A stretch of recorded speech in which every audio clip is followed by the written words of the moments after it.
Welcome back to my channel. इस video में हम लोग इलास्ट्रेशन 20 नॉन ट्रेडिंग ऑर्गेनाइजेशन का करेंगे। अगर आपको पूरे कोर्स के लिए खुद को इनरोल करना है तो चैनल को सब्सक्राइब करके आप खुद का इनरोलमेंट कंप्लीट कर सकते हैं। यहाँ पे चेक करते हैं कि क्वेश्चन का रिक्वायरमेंट क्या है। यहाँ पे अपने को कैश बुक बनाना है, पीएल बनाना है और बैलेंस शीट बनाना है। अब क्योंकि मेरे को बैलेंस शीट बनाना है तो ओपनिंग कैपिटल का जरूरत होगा, तो फिर अपने को वर्किंग में ओपनिंग बैलेंस शीट भी बनाना होगा। देखो हमारा ईयर एंड हुआ है 31 मार्च 22 को। 31 मार्च 22 को एंड हुआ है तो स्टार्ट कब हुआ होगा? 1 अप्रैल 21 को। तो हमारा ओपनिंग बैलेंस शीट कौन से दिन का होगा? 1 अप्रैल 21 का। यहाँ पे देखो मैंने ओपनिंग बैलेंस शीट बनाया है 1 अप्रैल 21 का। अब जल्दी से ऊपर जाते हैं, देखते हैं क्या पॉइंट्स हैं। अच्छा, एक चीज और ध्यान रखना है, यहाँ पे जितने भी इंफॉर्मेशन है सब इन थाउजेंड में है, हाँ या ना? तो इसलिए जो भी सम्स हम लोग कहेंगे सब इन थाउजेंड में होगा। और यहाँ पे देखो मैंने यहाँ पे लिख भी दिया सब जगह, राइट साइड में इन थाउजेंड सब जगह मैंने इधर लिख दिया था। ओके, सबसे पहले पॉइंट में आते हैं। डोनेशन अपने को मिला है। डोनेशन मिला मतलब पैसा मिला, हाँ या ना? तो अपने क्या एंट्री करेंगे? डोनेशन मिला है मतलब पैसा मिला है, तो अपने लिखेंगे कैश अकाउंट डेबिट। और डोनेशन बिल्डिंग के लिए मिला है तो अपने लिखेंगे to donation for building account. कितना मिला है? 25 लाख। तो 25 लाख है। अब सब कुछ मेरे को इन थाउजेंड करना है तो डिवाइडेड बाई थाउजेंड कर लो और देखो कितना आएगा। 2500।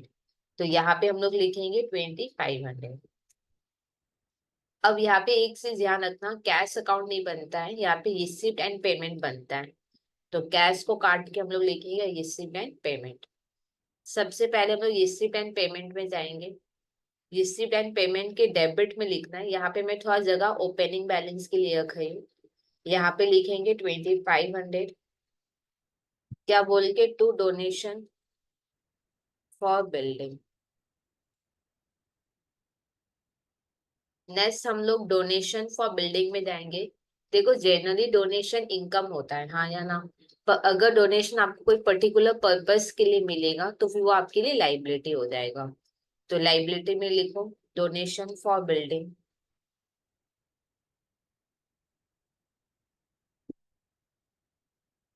2500।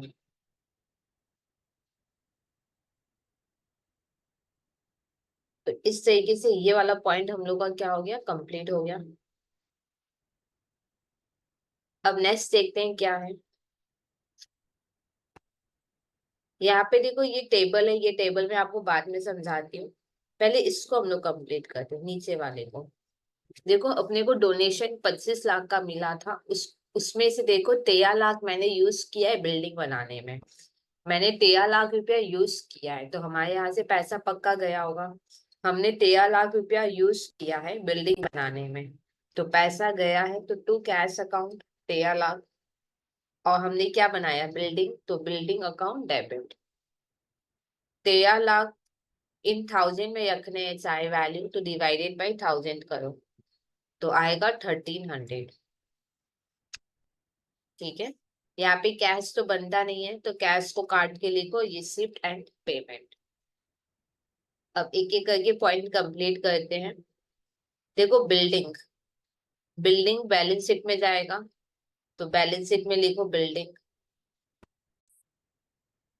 बिल्डिंग 1300। एक बार मैं फर्स्ट कॉलम में रख रही हूँ क्योंकि क्या पता कुछ एडिशनल इन्फो हो जाए। और रिसिप्ट एंड पेमेंट के क्रेडिट में लिखो 1300। रिसिप्ट एंड पेमेंट के क्रेडिट में 1300। यहाँ पे मैंने जगह फी से ओपनिंग बैलेंस अगर कोई हो उसके लिए रखा है बाई बिल्डिंग। अब यहाँ पे एक से ध्यान से समझना क्योंकि हम बिल्डिंग कर रहे हैं तो एक बार चेक कर लेते हैं फटाफट से बिल्डिंग से रिलेटेड कोई पॉइंट है कि नहीं है। यहाँ पे देखो बिल्डिंग पे डेप्रिसिएशन दिखाना है 10%। और ऊपर चेक करते हैं कि बिल्डिंग से रिलेटेड कुछ है कि नहीं। ऊपर में बिल्डिंग से रिलेटेड कुछ नहीं है, देखो दो। देखो बिल्डिंग और डोनेशन फॉर बिल्डिंग दोनों अलग अलग अकाउंट है, ठीक है। यहाँ पे हम लोग बिल्डिंग के बारे में सोच रहे हैं, तो बिल्डिंग से रिलेटेड तो और है नहीं, ठीक है। बिल्डिंग का सिर्फ एक ही पॉइंट है, वो है डेप्रिसिएशन। तो चलो डेप्रिसिएशन दिखा देते हैं। अच्छा, डेप्रिसिएशन कितने महीने का दिखाएंगे हम लोग? देखो, मैंने बिल्डिंग कब बनाया है कुछ बोला नहीं है, हाँ या ना। और यहाँ पे पर एनम भी नहीं है, तो फिर 12 महीने का ले लो डेप्रिसिएशन। तो यहाँ पे लिखो माइनस डेप्रिसिएशन। 10% कितना होगा? 130। और पीएल में भी आएगा, पीएल में लिखेंगे 130। क्या बोल के? To depreciation on building. फिर नेक्स्ट देखते हैं क्या है। अच्छा, रिमेनिंग बैलेंस क्या है? अनयूटिलाइज्ड है।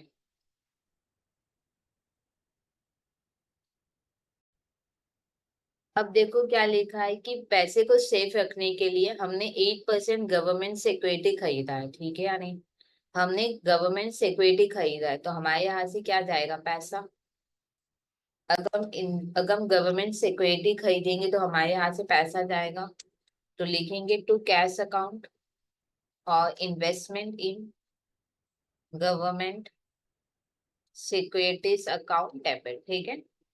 देखो 10.5 लाख था, तो 10.50 लैक्स है, तो इंटू 1 लाख करो, तब अपने को प्रॉपर वैल्यू आएगा। अब क्योंकि सब कुछ इन 1000 रखना है, तो डिवाइडेड बाई 1000 भी कर लो।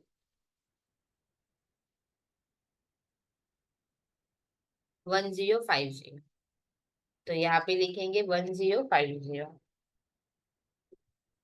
अब यहाँ पे देखो कैश तो नहीं होगा, कैश की जगह क्या हो जाएगा? रिसीप्ट एंड पेमेंट, ठीक है। अब सबसे पहले हम लोग इन्वेस्टमेंट में आएंगे, बैलेंस शीट में लिखेंगे। अच्छा, ये चीज डाउट में मत रहना कि ओपनिंग में भी आएगा कि नहीं आएगा। देखो डूइंग द ईयर हमने इन्वेस्टमेंट खरीदा है, तो पक्का ये क्लोजिंग में आएगा, ठीक है, ओपनिंग में आ ही नहीं सकता। तो क्लोजिंग में लिखो इन्वेस्टमेंट। कहाँ लिखोगे? पहले फिक्स एसेट ले दो, हर जगह रख दो, फिर इन्वेस्टमेंट लिखेंगे अपने। 1050। फिर रिसिप्ट एंड पेमेंट के क्रेडिट में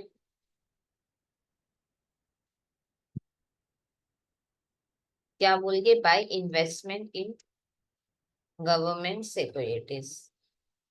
अब एक चीज आप ध्यान रखना, क्योंकि हमने इन्वेस्टमेंट लिया है, तो अब जल्दी से इन्वेस्टमेंट और इंटरेस्ट इससे रिलेटेड अगर कोई पॉइंट है तो फटाफट इसको भी कंप्लीट कर लेते हैं। यहाँ पे देखो 8% लिखा हुआ है, इसका मतलब इंटरेस्ट रेट बोला है। इंटरेस्ट रेट कितना है? 8%। और आगे देखो क्या लिखा है। ये जो गवर्नमेंट सिक्योरिटी है, ये मैंने 31 दिसंबर को खरीदा था, हाँ या ना? ये मैंने कब खरीदा है?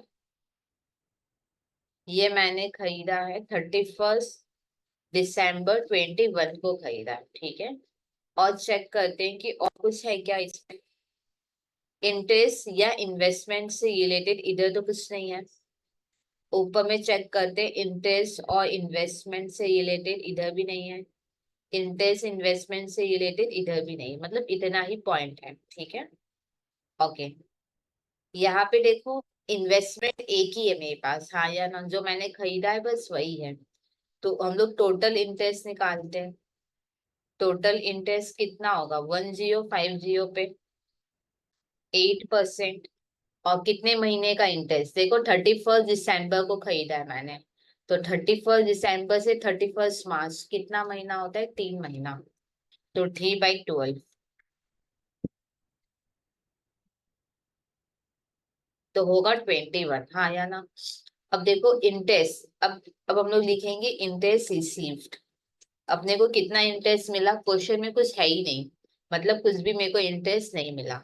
इसका मतलब पूरा का पूरा इंटरेस्ट मेरे को मिलना बाकी है, हाँ या ना? पूरा का पूरा इंटरेस्ट मिलना बाकी है।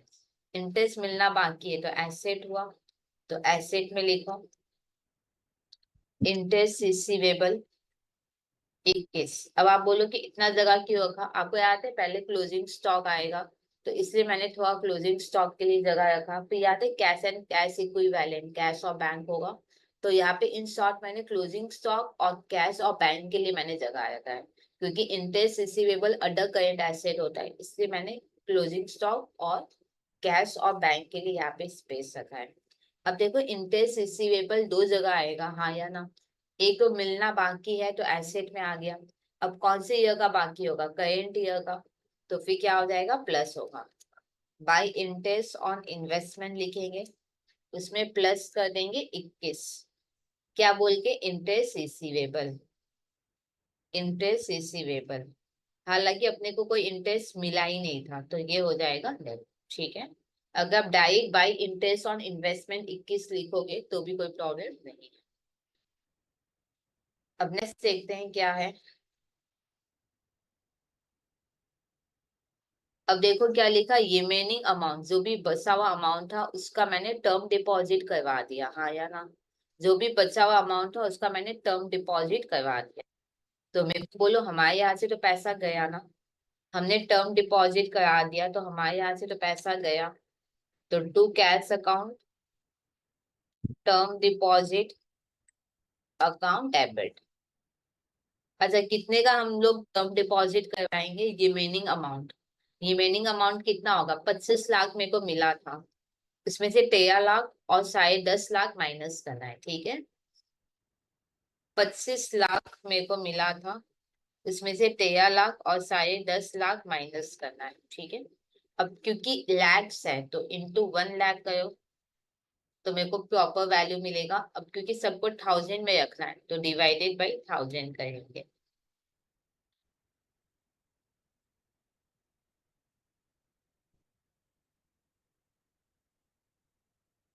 150 आएगा, तो इधर हम लोग लिखेंगे 150।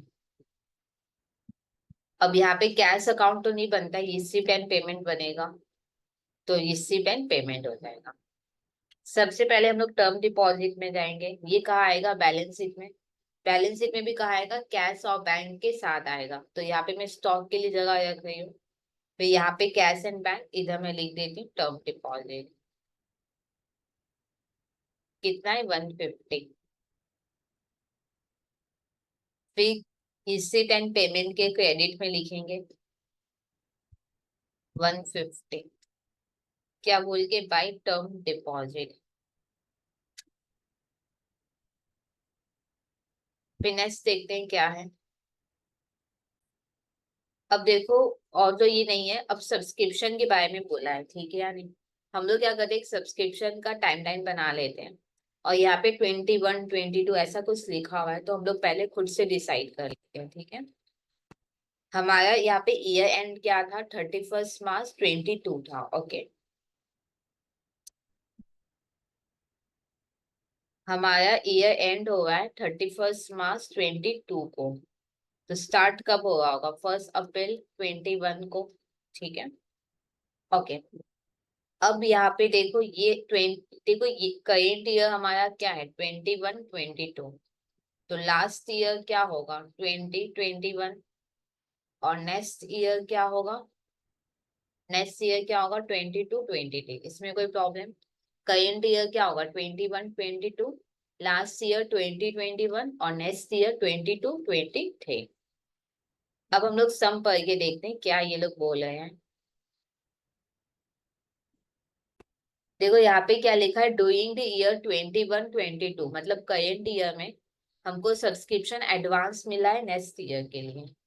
अपने को एडवांस मिला है, एडवांस, एडवांस कितना मिला है, 52,000। अपने को एडवांस मिला है 52,000, ठीक है, ओके। अब ऊपर और देखते हैं, इधर तो कुछ नहीं है और सब्सक्रिप्शन के बारे में, इधर ही देख लेते हैं और क्या है।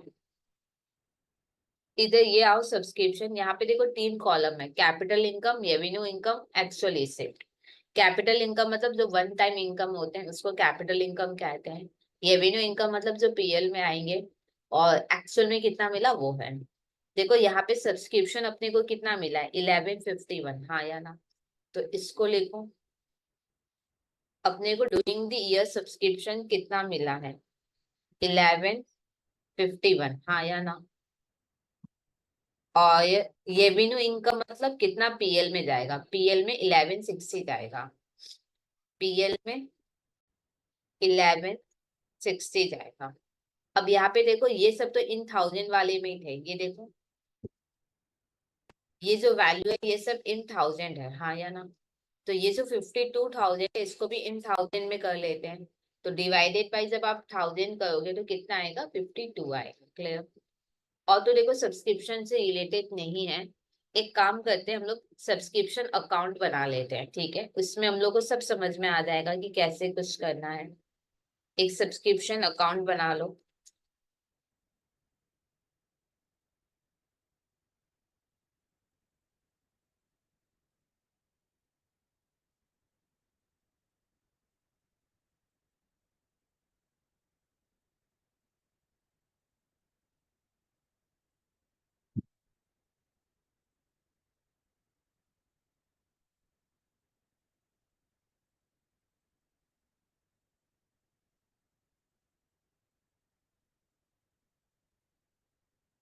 ओके, सब्सक्रिप्शन में क्या होगा मैं बताती हूँ।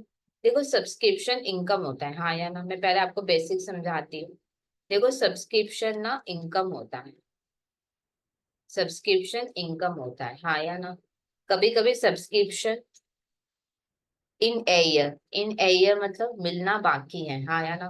क्योंकि मिलना बाकी है तो ये एसेट हो गया। और एसेट कौन से नेचर का होता है, डेबिट। कभी कभी क्या होता है कि सब्सक्रिप्शन एडवांस में मिल जाता है, हाँ या ना। एडवांस में मिल गया मतलब अगर मेरे को किसी से एडवांस में मिल जाएगा पैसा तो उसको अब हम लोग सर्विस देंगे। तो ये मेरे लिए क्या हुआ, लाइबिलिटी हुआ। तो ये क्रेडिट नेचर का होगा, ठीक है। अब हम लोग सब्सक्रिप्शन अकाउंट में जाएंगे, इधर लिखेंगे टू बैलेंस बीडी, डैश देके opening, opening opening subscription. Opening subscription क्या, देखो डेबिट में कौन आएगा, डेबिट में कौन आएगा, सब्सक्रिप्शन इन एयर, हाँ या ना। तो यहाँ पे हम लोग लिखेंगे ओपनिंग सब्सक्रिप्शन इन एयर। आपके दिमाग में होगा कि दीदी स्टेटमेंट में ही तो किया हुआ है, बुक में आप लेजर क्यों बनवाए हो। देखो आप स्टेटमेंट वाला भी कर सकते हो। बहुत लोगों को स्टेटमेंट वाला समझ में नहीं आता है कि कैसे हुआ, ठीक है। तो लेजर जब आप बनाओगे ना तो आपको बिल्कुल भी एफर्ट नहीं लेना होगा, अपने आप सब कुछ क्लियर हो जाएगा। अब टू बैलेंस बीडी इधर है, हम लोग इधर क्या लिखेंगे, बाई बैलेंस सीडी, डैश से के क्लोजिंग सब्सक्रिप्शन इन एयर, ठीक है। अब यहाँ पे भी हम लोग लिखेंगे, यहाँ पे भी ओपनिंग बैलेंस होगा।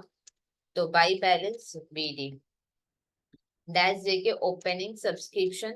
ओपनिंग सब्सक्रिप्शन क्या, क्रेडिट में कौन होता है, received in advance.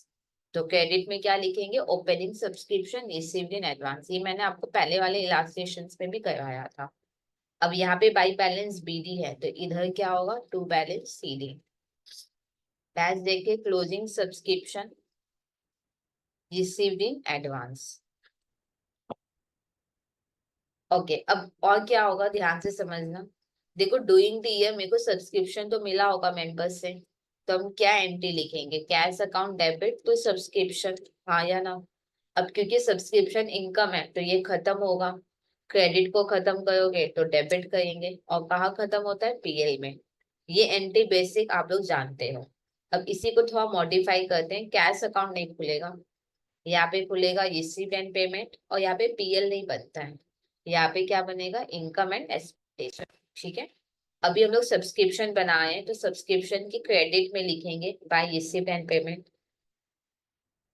Bye receive and payment account. फिर सब्सक्रिप्शन के डेबिट में लिखेंगे to income and expenditure account, ठीक है। अब सारे वैल्यूज को पुट करके चेक कर लेते हैं कि क्या हो है सब में। यहाँ पे देखो मेरे को सब्सक्रिप्शन मिला है तो रिसीव्ड एंड पेमेंट में आएगा।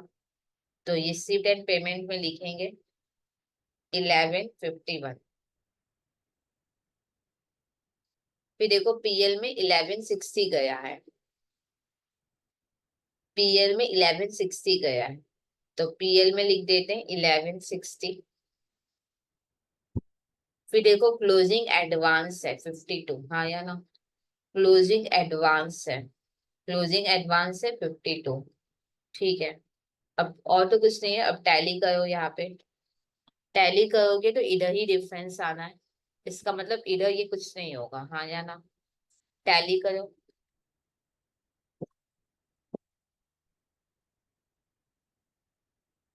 अब देखो डिफरेंस आएगा, डिफरेंस 61 का आएगा। वो क्या इसका आएगा, इसका आएगा या इसका आएगा?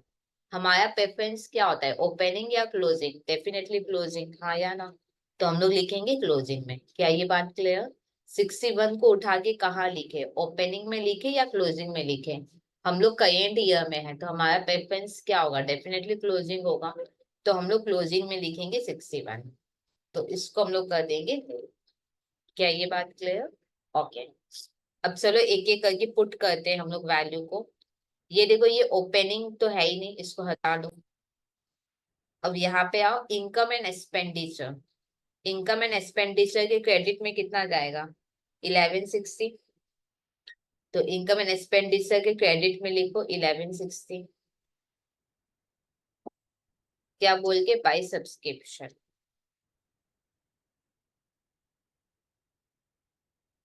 फिर देखो क्लोजिंग दिया हुआ है ना, तो क्लोजिंग कहा जाएगा, क्लोजिंग बैलेंस शीट में एडवांस में मिला है तो ये लाइबिलिटी हुआ। तो लाइबिलिटी में लिखो 52। क्या बोल के, सब्सक्रिप्शन रिसीव्ड इन एडवांस। अब यहाँ पे देखो ओपनिंग कुछ है ही नहीं तो है नहीं, तो अगर होता तो ओपनिंग बैलेंस शीट में उठा के लिख देते। अब रिसीव्ड एंड पेमेंट के डेबिट में देखो, सब्सक्रिप्शन क्रेडिट हुआ है तो रिसीव्ड एंड पेमेंट क्या हुआ होगा, डेबिट। तो रिसीव्ड एंड पेमेंट के डेबिट में लिखो 1151। क्या बोल के, टू सब्सक्रिप्शन।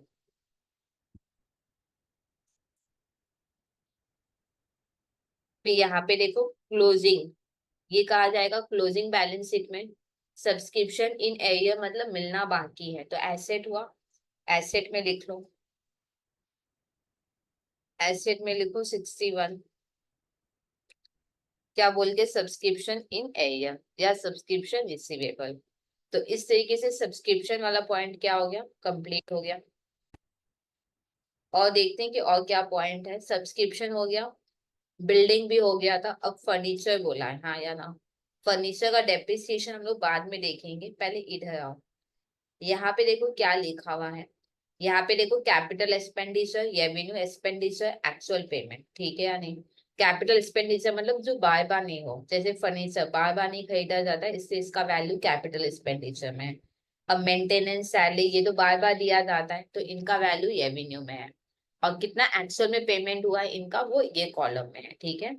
अब फर्नीचर देखो कितने का है, 345 का है। एक्चुअल में फर्नीचर हमने कितने का खरीदा है, 345 का। ये देखो expenditure and actual payment where doing the year, हमने यहाँ पे फर्नीचर खरीदा है 345 का। तो पहले हम लोग जर्नल समझते हैं क्या होगा। देखो मैंने फर्नीचर खरीदा है, हमने फर्नीचर खरीदा है तो हम लोग क्या लिखेंगे, फर्नीचर अकाउंट डेबिट। हमने कितने का फर्नीचर खरीदा है एक बार चेक करना, 345 का हमने खरीदा है तो लिखेंगे 345। कैपिटल एक्सपेंडिचर मतलब एक्चुअल में मैंने 345 का फर्नीचर खरीदा है। पर पेमेंट मैंने कितना किया है, 315। मैंने एक्चुअल में कितना पे किया है, 315। मैंने पे कितना किया है, 315। तो टू कैश अकाउंट कितना, 315। तो बाद बाकी क्या होगा, क्रेडिट में खरीदा होगा। तो बाद बाकी के लिए हम लोग क्या ओपन करेंगे, टू क्रेडिटर फॉर फर्नीचर।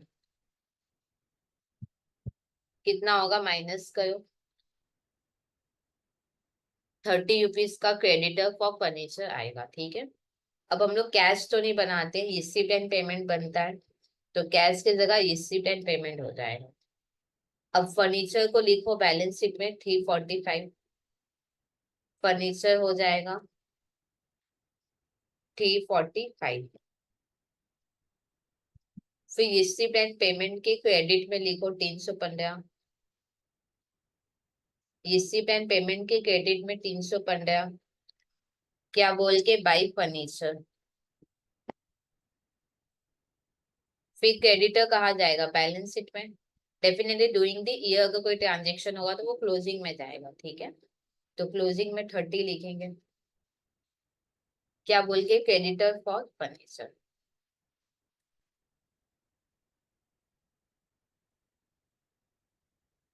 अब यहाँ पे देखो फर्नीचर से रिलेटेड एक पॉइंट था डेप्रिसिएशन का। देखो फर्नीचर फर्नीचर खरीदे तो है, कब खरीदे ये नहीं पता, हाँ या ना। तो अगर मेरे को फर्नीचर नहीं पता तो पूरे, और देखो यहाँ पे पर एनम भी नहीं है, तो पूरे साल भर का डेप्रिसिएशन दिखा देंगे। तो 10% डेप्रिसिएशन करेंगे, तो 34.5। फिर इधर भी लिख देते हैं 34.5। क्या बोलेंगे, टू डेप्रिसिएशन ऑन फर्नीचर। तो इस तरीके से फर्नीचर वाला पॉइंट क्या हो गया, कंप्लीट। अब नेक्स्ट देखो बुक के बारे में बोला है, तो बुक्स देख लेते हैं। यहाँ पे देखो डूइंग दी हमने बुक्स खरीदा है, कितने का, 236 का। और पे हमने लेकिन 202 ही किया है, तो सेम फर्नीचर की तरह ही होगा। हमने बुक 236 का खरीदा है, तो जनरल लिख लेके समझ लेते हैं। हमने बुक खरीदा है, तो बुक्स अकाउंट डेबिट 236 का खरीदा है, ठीक है। और हमने पे कितना किया है, 202 किया है। तो लिखो टू कैश अकाउंट 202।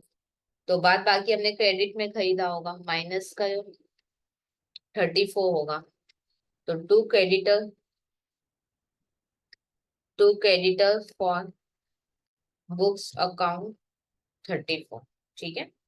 अब कैश तो होगा नहीं, कैश को काटो और उसकी जगह लिखो रिसीव्ड एंड पेमेंट।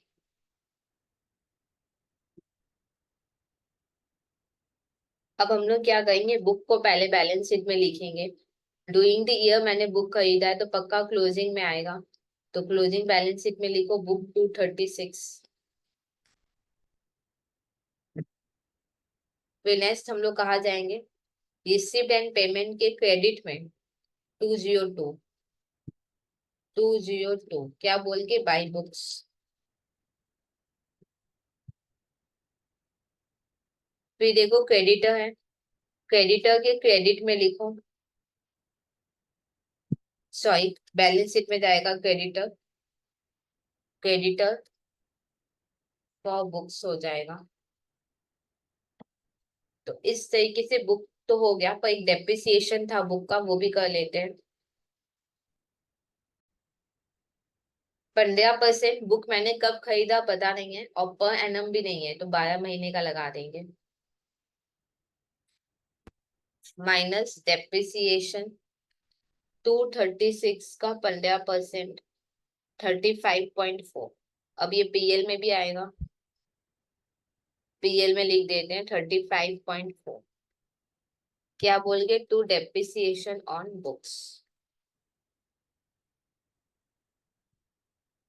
अब देखो यहाँ पे जितने भी पॉइंट्स है सब कंप्लीट हो गए हैं। अब ऊपर से देखते हैं, ये वाला पॉइंट भी हम लोग का हुआ हुआ है। अब इधर आओ, देखो एंट्रेंस फीस मेरे को कितना मिला है, 251, हाँ या ना। एंट्रेंस फीस कितना मिला है, 251। तो अगर मेरे को 251 मिला है, तो पहले कैश बुक में लिखो 251। एंट्रेंस फीस मिला है 251, तो यहाँ पे लिखो 251 टू एंट्रेंस फीस। अब देखो आगे क्या बोला है, ये जो एंट्रेंस फीस है ना, ये देखो यही पूरा का पूरा 251 रेवेन्यू में जाएगा, मतलब पीएल में जाएगा। तो ठीक है, पीएल में लिख दो 251। पीएल में जाओ, और मिला है तो इनकम हुआ, इनकम में लिखो 251। क्या बोल के, बाई एंट्रेंस फीस।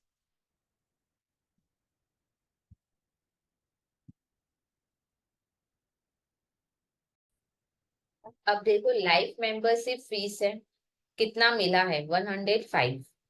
तो मिला है तो कैश बुक में दिखाओ पहले, कैश बुक में लिखो 105। क्या बोल के, टू लाइफ मेंबरशिप फीस। अब देखते हैं कि इसका क्या करना है ट्रीटमेंट। देखो life membership is capital income है, मतलब ये कैपिटल में ऐड होगा, तो कैपिटल में ऐड कर दो। क्लोजिंग बैलेंस शीट में जाओ, इधर लिखो कैपिटल फंड,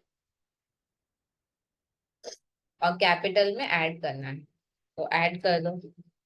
कितना है, 105। क्या बोल के, लाइफ मेंबरशिप फीस।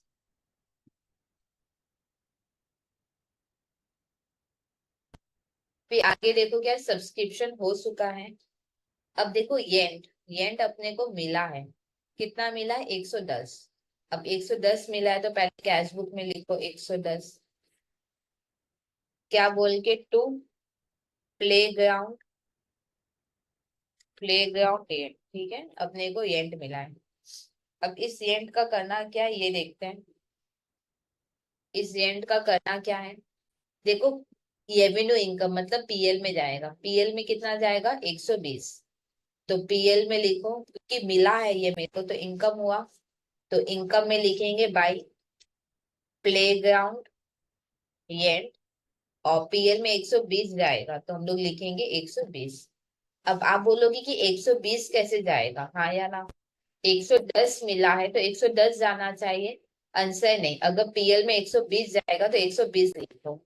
अब देखो मिला मेरे को 110 है, इसका मतलब पक्का 10 रुपया मिलना बाकी है। तो येन रिसीवेबल बोल के हम लोग 10 लिख देंगे। क्या ये बात क्लियर। मिला 110 है और पीएल में 120 जाएगा, इसका मतलब मेरे को 10 रुपया मिलना बाकी है, ठीक है या नहीं। तो ये बैलेंस शीट में भी आ जाएगा। बैलेंस शीट में लिखो, येन रिसीवेबल प्ले ग्राउंड, येन रिसीवेबल कितना, 10। अब आगे देखते हैं क्या है। ये इन्वेस्टमेंट अकाउंट का पैसा मिला है, ये शिफ्ट मतलब मिला है कितना, 115 पैसा मिला है। तो पहले कैश बुक में लिखो, कैश बुक में लिखो 115 टू इन्वेस्टमेंट, इन्वेस्टमेंट के लिए अपने को पैसा मिला है किसी से। अब देखो, रेवेन्यू इनकम मतलब पीएल में जाएगा, तो पीएल में लिखो 115, पीएल में लिखो 115। देखो जितना मिला उतना ही पीएल में गया, तो कुछ भी आउटस्टैंडिंग रिसीवेबल का कोई बात ही नहीं है। तो बाई इन्वेस्टमेंट 115। आगे देखो संडे इनकम, संडे इनकम मिला कितना है, 49। क्योंकि मेरे को मिला 49 है तो कैश बुक में 49 आएगा, कैश बुक में 49। क्या बोल के, टू संडे इनकम, ठीक है। अब देखते हैं इसको कहाँ लेकर जाना है। देखो पीएल में 62 जाएगा, रेवेन्यू इनकम मतलब पीएल में 62 जाएगा, तो पीएल में लिखो 62। क्या बोल के, बाई संडे इनकम, ठीक है। अब आप फिर बोलोगे कि ऐसे कैसे हो गया। आप ये बोलोगे कि अगर मेरे को 49 मिला तो पीएल में 62 गया, हाँ या ना। तो इसका मतलब क्या है, देखो अपने को 49 मिला है, हाँ या ना, तो पीएल में कितना जा है, 62। इसका मतलब मेरे को और मिलना बाकी है, मेरे को और इनकम मिलना बाकी है, ठीक है या नहीं। तो कितना मिलना बाकी है, माइनस करके डिसाइड करो। देखो टोटल इनकम 62 होता है तो मिला 49, इसका मतलब बाद बाकी मिलना बाकी है, 13 मिलना बाकी है। तो ये बैलेंस शीट में भी आ जाएगा, तो बैलेंस शीट में लिखो 13। क्या बोल के, संडे इनकम रिसीवेबल। अब आगे देखते हैं क्या लिखा है। ये वाला तो हो गया, अब इधर आओ, एक्सपेंडिचर में आओ। देखो या तो कैपिटल एक्सपेंडिचर हुआ होगा या तो रेवेन्यू एक्सपेंडिचर, और कितना पेमेंट किया है वो यहाँ पे गिवन है। लैंड, देखो लैंड मैंने 800 का खरीदा है, हाँ या ना। लैंड 800 का है, और तो पहले जर्नल लिखकर समझते हैं, ठीक है, इसको जर्नल करके करने में ही फायदा है। देखो लैंड अकाउंट डेबिट होगा 800 से, और चेक करते हैं कि हमने कितना पे किया है, हमने कितना पे किया है। देखो 800 ही हमने पे कर दिया तो ठीक है, तो टू कैश 800। अब कैश तो नहीं होगा, कैश की जगह लिखो रिसीप्ट एंड पेमेंट, ठीक है। लैंड कहा जाएगा, बैलेंस शीट में, तो बैलेंस शीट में लिखो लैंड 800। फिर हम लोग कहाँ जाएंगे, रिसिप्ट एंड पेमेंट के क्रेडिट में। आपके दिमाग में शायद ये डाउट होगा कि दीदी डायरेक्ट क्यों नहीं कर रहे हो, एक्चुअल में जैसे क्या है कि पीएल में तो हम लोग देख लेते हैं कि आउटस्टैंडिंग है या नहीं। इसमें अगर डायरेक्ट करोगे ना तो समझ में शायद नहीं आएगा कि आउटस्टैंडिंग हो रहा है कि नहीं, ठीक है। तो ट्राई करना कि जर्नल करके कंप्लीट कर लेने का। रिसिप्ट एंड पेमेंट के क्रेडिट में 800 होगा, क्या बोल के 22 लाख। अब नेक्स्ट पॉइंट देखते हैं क्या है। हो गया था, फर्नीचर भी हो गया था, हाँ या ना। एक बार चेक कर लेते हैं बुक्स ऑफ फर्नीचर हो गया है कि नहीं। बुक्स ऑफ फर्नीचर हो चुका है, ठीक है। उसके बाद देखो होनोरियम एंड सैलरी। मैंने कितना होनोरियम एंड सैलरी, हाँ या ना, ये तो खर्चा है। देखो हमने कितना पे किया, 131। ओके, क्योंकि हमने 151 पे किया है तो कैश बुक में लिखो 131। इनका हम डायरेक्ट ही कर लेंगे, इनका तो डायरेक्ट हो जाएगा। देखो फिक्स एसेट का डायरेक्ट नहीं हो पाता है, ठीक है, क्योंकि फिक्स एसेट तो पीएल में नहीं जाएंगे ना। आपको पता है हम लोग को पीएल से समझ में आ रहा था कि रिसीवेबल है या नहीं। अब क्योंकि फिक्स एसेट तो पीएल में जाते नहीं तो कैसे समझ में आएगा। तो फिक्स एसेट का आप जर्नल कर लेना।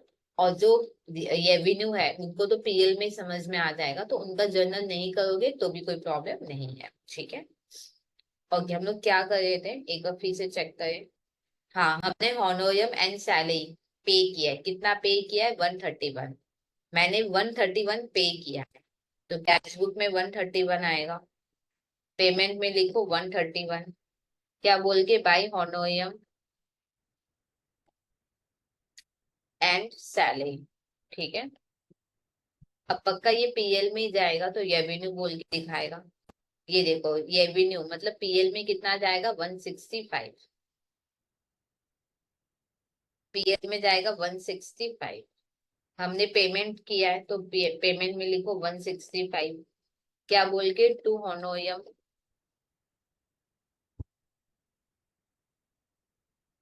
एंड सैलरी, हाँ या ना। अब आप बोलोगे कि वैल्यू देखो दीदी डिफर कर रहा है। मतलब मेरे को मिला, मैंने पे किया 131 और पीएल में लेकिन 165 आ रहा है। इसका मतलब क्या है, देखो टोटल खर्चा है 165, जिसमें आपने पे 131 ही किया है, तो बाद बाकी आउटस्टैंडिंग होगा, हाँ या ना। देखो हमने पे किया है 131 पर टोटल खर्चा तो 165 है। इसका मतलब टोटल 165 है जिसमें मैंने सिर्फ 131 ही पे किया है, तो बाद बाकी क्या होगा, आउटस्टैंडिंग। तो आउटस्टैंडिंग कितना होगा, निकाल लो। 34, हाँ या ना। और ये आउटस्टैंडिंग कहाँ जाएगा, बैलेंस शीट में। तो बैलेंस शीट में लिख देंगे आउटस्टैंडिंग होनोरियम एंड सैलरी, कितना, 34। फिर नेक्स्ट देखते हैं क्या है। मेंटेनेंस ऑफ प्लेग्राउंड हमने कितना पे किया है, 50, हाँ या ना। मैंने पे किया है 50 तो कैश बुक में जाएगा 50। पेमेंट में लिखो 50, क्या बोल के, बाय मेंटेनेंस ऑफ प्लेग्राउंड।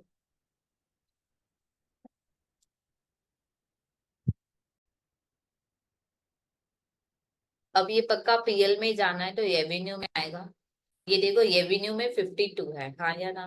मतलब रेवेन्यू मतलब एक्चुअल में खर्चा 52 है। अगर एक्चुअल में खर्चा 52 है तो पीएल में कितना जाएगा, 52। तो पीएल में लिखो 52,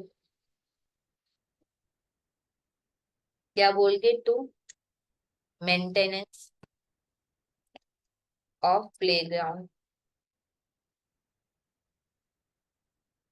अब मेरे को एक बात बताओ, इधर डिफर कर रहा है, डिफर करने का मतलब क्या है।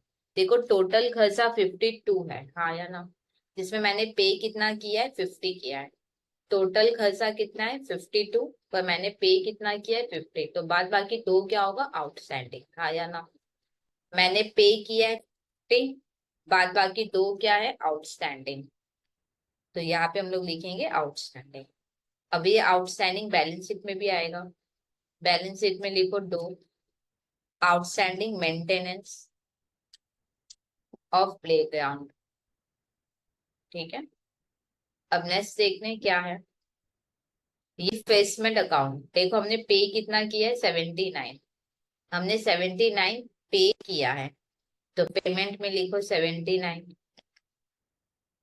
क्या बोल के, बाय इन्वेस्टमेंट, ठीक है। और पक्का ये पीएल में ही जाना है, तो ये एवेन्यू में होगा इसका। देखो पीएल में कितना जाएगा, 79। देखो टोटल 79 है और पे भी 79 किया है, तो कोई आउटस्टैंडिंग नहीं है।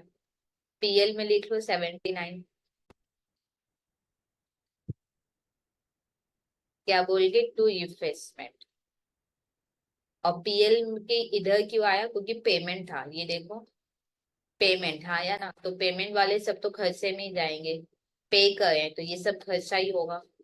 इंश्योरेंस, इंश्योरेंस मैंने पे कितना किया है, 15, हाँ या ना। इंश्योरेंस अगर मैंने 15 पे किया है, तो पेमेंट में लिखो 15। पेमेंट में लिखो 15, बाय इंश्योरेंस 15। अब पीएल में कितना जाएगा, 12, हाँ या ना। पीएल में खर्चा कितना जाएगा, 12। तो एक्सपेंडिचर में लिखो टू इंश्योरेंस, टू इंश्योरेंस 12। अब ये कैसे हुआ, ये समझने का कोशिश करो। देखो टोटल खर्चा 12 है, पर मैंने 15 पे कर दिया, मतलब मैंने 3 प्रीपेड कर दिया, हाँ या ना। मैंने 3 क्या कर दिया, प्रीपेड, मैंने 15 पे किया है। जबकि टोटल खर्चा 12 ही है, इसका मतलब 3 मैंने प्रीपेड किया है। तो यहाँ पे हम लोग लिख देंगे प्रीपेड इंश्योरेंस। अब प्रीपेड कहाँ जाएगा, बैलेंस शीट में। तो बैलेंस शीट में लिख लो 3, क्या बोल के, प्रीपेड इंश्योरेंस। देखो संडे एक्सपेंस हमने कितना पे किया है, 65। क्योंकि हमने 65 पे किया है, तो पेमेंट में हम लोग लिखेंगे 65। और क्या बोल के, बाई संडे एक्सपेंस। अब ये पक्का पीएल में जाएगा, इससे रेवेन्यू के कॉलम में होगा। देखो पीएल में 70 जाएगा, तो पीएल में लिखेंगे टू संडे एक्सपेंस कितना है, 70, तो लिखेंगे 70। अब एक आपका डाउट होगा, वो पहले मैं क्लियर करती हूँ। देखो एक ये डाउट है कि ये 5 होगा क्या। देखो टोटल एक्सपेंस इस साल का 70 है, हाँ या ना। क्योंकि पीएल में टोटल जाता है, पे हो या ना हो उससे कोई मतलब नहीं है, पीएल में ऑलवेज टोटल जाएगा। तो टोटल एक्सपेंस 70 है, जिसमें मैंने 65 भी पे किया है, तो 5 क्या होगा, आउटस्टैंडिंग, हाँ या ना। तो हमने कितना पे किया, 65, पर टोटल 70 है, इसका मतलब 5 क्या है, आउटस्टैंडिंग है। अब ये आउटस्टैंडिंग बैलेंस शीट में भी आएगा। अब यहाँ पे लिख देंगे आउटस्टैंडिंग संडे एक्सपेंस 50, कितना है, 5। अब और देखते हैं कि और कोई पॉइंट है क्या। यहाँ पे ये वाला पॉइंट तो कवर हो गया, तो सारे पॉइंट ऑलमोस्ट कवर है। अब अपने लोग पहले टैली करेंगे रिसिप्ट एंड पेमेंट को। देखो यहाँ पे ओपनिंग बैलेंस था ही नहीं रिसिप्ट एंड पेमेंट का, हाँ या ना। अब जब हम टैली करेंगे तो हमको क्या मिलेगा, क्लोजिंग वैल्यू। तो टैली करते हैं, कितना आएगा।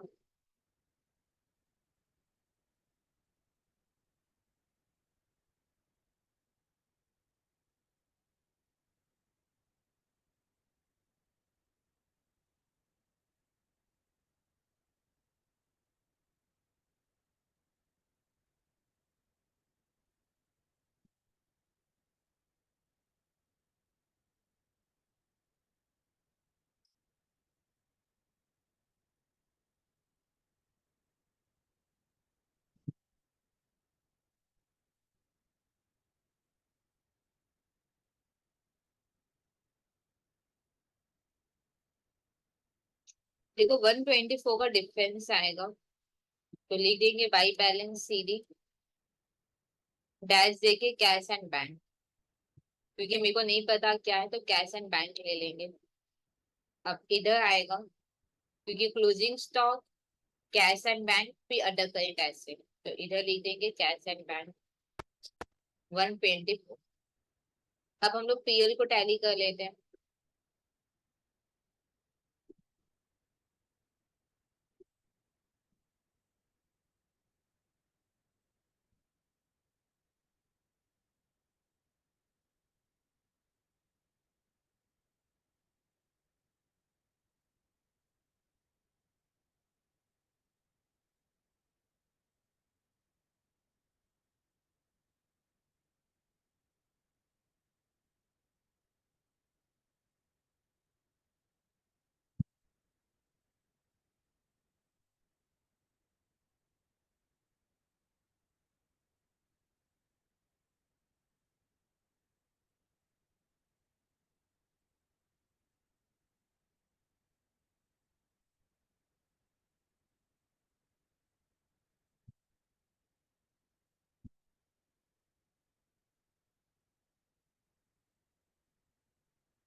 देखो यहाँ पे इनकम ज्यादा है तो लिखेंगे to excess of income, income ज्यादा है ओवर एक्सपेंडिचर।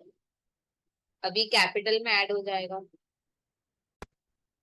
इधर आ कैपिटल, इसमें लिखो plus excess of income over expenditure.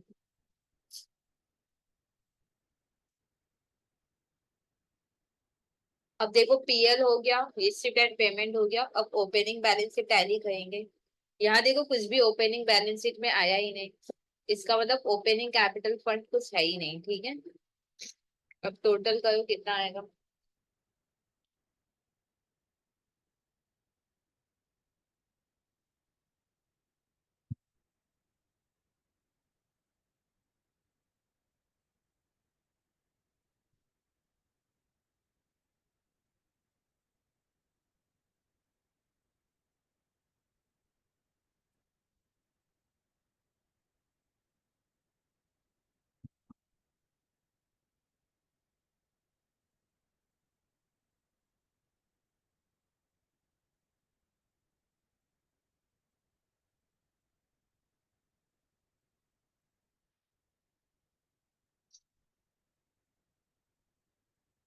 अब लाइबिलिटी का टोटल कर लेंगे।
देखो बैलेंस से टैली हो गया है। अगर फिर भी कोई डाउट रह जाए तो आप कमेंट सेक्शन में लिख सकते हो, मैं डेफिनेटली आपके डाउट्स क्लियर कर दूँ।